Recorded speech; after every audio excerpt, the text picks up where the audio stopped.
La frecuencia cardíaca, como todos sabemos a esta altura, se informa en latidos por minuto. Entonces, a la hora de definirlo en el papel electrocardiográfico, si bien en general no tenemos un minuto de papel, lo tenemos que informar de la misma manera. Dijimos que el papel moviéndose a 25 milímetros por segundo genera un movimiento de 5 cuadrados grandes por segundo. Si eso lo llevamos a un minuto, voy a obtener un número de cuadrados grandes de papel trasladado en un minuto que es de 300.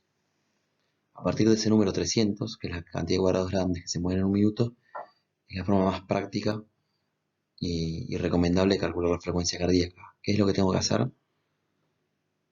Agarrar 300 y a ese número dividirle el número de cuadrados grandes que separan a dos QRS. Entendemos el QRS como la activación eléctrica del ventrículo y que por lo general se condice con un latido mecánico. 300 dividido el número de cuadrados grandes que separan cada QRS me va a representar la frecuencia cardíaca que tenga ese paciente. A veces pasa que en el lugar en donde cae el QRS no es fácil medir exactamente la cantidad de cuadrados grandes. Bueno, lo resolvemos de una manera muy sencilla, que es usar los cuadrados chiquititos, los milímetros. Sabemos que en un minuto de papel milimetrados a 25 milímetros por segundo se mueven 1500 cuadraditos. Entonces el mismo protocolo puedo aplicarlo para calcular la frecuencia cardíaca. 1500 dividido la cantidad de cuadrados pequeños, o de milímetros, entre QRS y QRS. Por ejemplo, si yo tuviera un QRS al inicio de cada cuadrado grande, vamos a poner acá en negro, QRS, y en el siguiente cuadrado grande comienza otro QRS. 300 dividido la cantidad de cuadrados grandes que separan cada QRS, en este caso 1, me va a determinar una frecuencia cardíaca de 150 latidos por minuto. Si la cantidad de cuadrados grandes que separan a dos QRS es de 2, 300 dividido 2 me va a dar a 150 latidos por minuto. Si es de 3 cuadrados grandes la distancia que separa cada QRS, 300 dividido 3 me da 100 latidos por minuto, dividido 475, dividido 560, y dividido 6, 50 latidos por minuto. Esta cuenta la pueden seguir haciendo dependiendo de la cantidad de cuadrados grandes que separa cada QRS. Bueno, vamos a ver un par de ejemplos entonces. Acá tenemos un pequeño fragmento de un electrocardiograma en donde yo veo tres QRS que aparentan estar a la misma distancia los tres. Veo 4 cuadrados grandes de separación entre QRS y QRS, con lo cual yo ya podría calcularlo, pero de todas maneras vamos a hacer el proceso contando cuadrado por cuadrado. Si yo tuviera un cuadrado grande, tendría 300 latidos por minuto.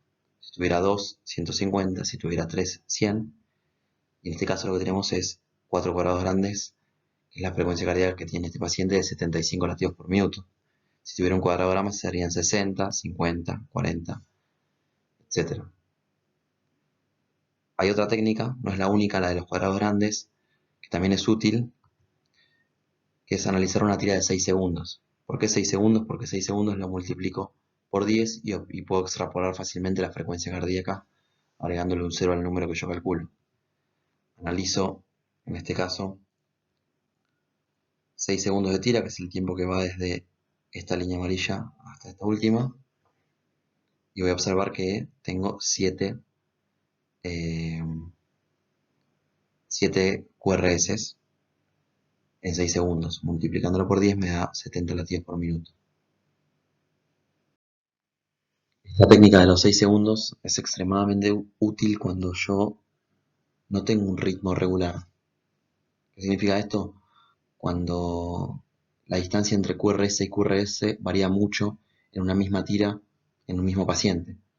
Entonces, si yo calculara la frecuencia entre dos latidos nada más, obtendría un número, y si la tomara entre el latido siguiente, obtendría un número distinto.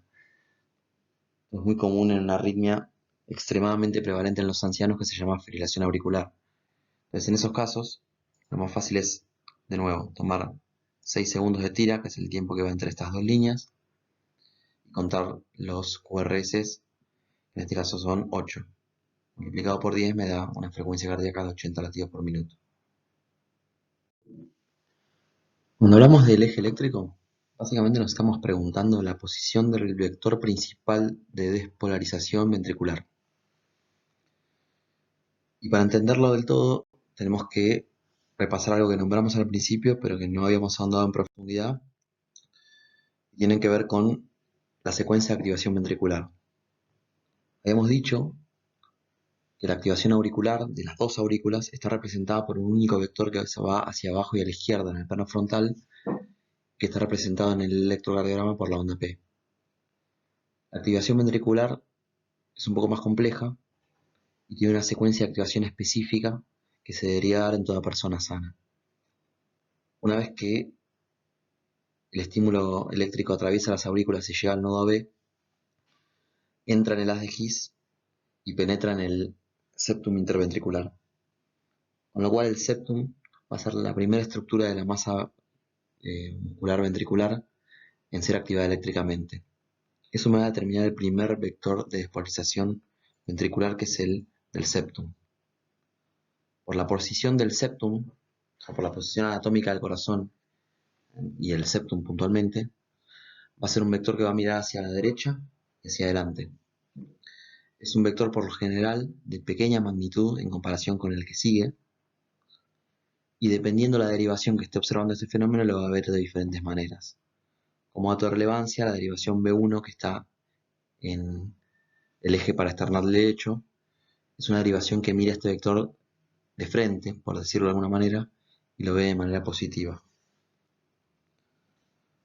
Una vez que se activa el septum, las dos ramas del haz de His llevan el estímulo eléctrico hacia las paredes libres de los dos ventrículos. Estas, las paredes libres de ambos ventrículos, representan el vector principal de activación ventricular. ¿Por qué el principal? Porque es el momento en el cual se va a estar activando la mayor cantidad de masa ventricular, de masa miocárdica, simultáneamente. Es un vector que clásicamente tiene una dirección y un sentido hacia abajo y a la izquierda. Si bien se están despolarizando las masas de ambos ventrículos, la masa del ventrículo izquierdo, que es entre 3 y 5 veces mayor que la del ventrículo derecho, tiene mucha más magnitud y se lleva muchos más vectores hacia el izquierdo que la del ventrículo derecho. Entonces el resultante, siempre hablamos de vector resultante, termina siendo hacia abajo y a la izquierda.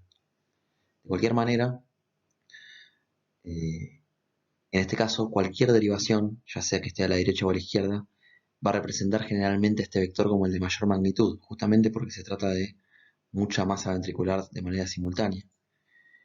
Dependiendo de la derivación donde esté posicionada, va a representar este fenómeno como una onda de mucha magnitud negativa, como sería en este caso, el electrodo que está a la derecha, o una onda de mucha magnitud, pero positiva, como es en este caso, un electrodo que está situado a la izquierda del corazón. Pero lo fundamental en este caso es recordar que la dirección de este vector es hacia abajo y hacia la izquierda. Por último, la última porción del ventrículo que se va a despolarizar son las bases, o sea, el sector del músculo que está en íntimo contacto con los anillos auriculoventriculares, y es un vector que va hacia la derecha, hacia atrás y hacia arriba. Por lo general es un vector de bajo voltaje porque también representa poca masa ventricular. Entonces, cuando preguntamos dónde está el eje eléctrico, básicamente estamos preguntando la posición del vector de despolarización de las paredes libres de los ventrículos, o el segundo vector de despolarización ventricular. Es el más relevante, es el de mayor magnitud, y en algunas patologías se puede ver alterada la posición de este vector, de manera que se corra hacia la izquierda o hacia la derecha. El plano en el cual vamos a analizar este fenómeno es el plano frontal, justamente por esto, porque cuando se altera en este plano. Y las alteraciones las veo acá.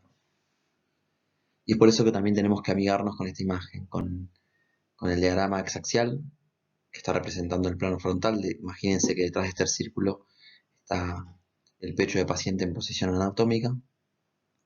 Y recordar, ¿sí? Al principio va a haber que memorizarlo, pero después sale de manera fluida la posición de las derivaciones en el plano frontal. Lo más útil siempre es recordar que D1 está en 0 grados y ABF está en 90 grados. ¿Por qué? Pues son derivaciones que son perpendiculares entre sí y que de alguna manera me dividen el plano frontal en 4 cuadrantes principales. ¿Sí? cuadrante superior izquierdo, un cuadrante superior derecho, un cuadrante inferior derecho y un cuadrante inferior izquierdo. Dijimos que el vector de despolarización principal va hacia abajo y a la izquierda. Con lo cual, lo normal y lo más común es que uno encuentre el QRS positivo, o sea, con el complejo de mayor magnitud, positivo tanto en D1 como en ABF. Y acá vamos a repetir algo que ya dijimos también para el vector de despolarización de la onda P, que es que si yo tengo un vector que mira hacia abajo y a la izquierda, va a ser positivo en D1 y va a ser positivo en ABF. D2 es una derivación que se encuentra ya dentro del cuadrante inferior izquierdo. Si mi vector mide abajo y a la izquierda es positivo en D1 y en ABF, debe ser siempre positivo en D2. La derivación opuesta de 2, o por lo menos no opuesta, pero que está en el cuadrante opuesto, es saber si el vector está mirando para abajo y a la izquierda, D2 lo debería ver positivo y ABR lo debería ver negativo. Entonces, si dijimos que el plano frontal lo representábamos como una circunferencia, dijimos también que cuando una derivación ve la cabeza positiva del vector, lo va a representar como una deflexión positiva, y cuando ve la cola negativa del dipolo, lo va a representar como una deflexión negativa. Una circunferencia tiene 360 grados, entonces va a haber un hemicampo de la circunferencia en el cual la derivación va a representar los vectores de manera positiva, y el otro hemicampo de 180 grados lo va a representar de manera negativa, de acuerdo en donde esté posicionado el vector. Hay una sola excepción, que es cuando el vector está perfectamente perpendicular a esta derivación. Y en ese caso va a estar representado, como lo vimos hace un rato, como una deflexión isoifásica, positiva o negativa, o si es de muy bajo voltaje, directamente como isoeléctrica, o sea, como una línea de base sin voltaje. Vamos a poner como ejemplo D1. D1 está posicionado a la izquierda del paciente justo en 0 grados. El hemicampo positivo de D1 va a ser todo aquello que vaya de menos 90 hacia más 90, pasando por el 0.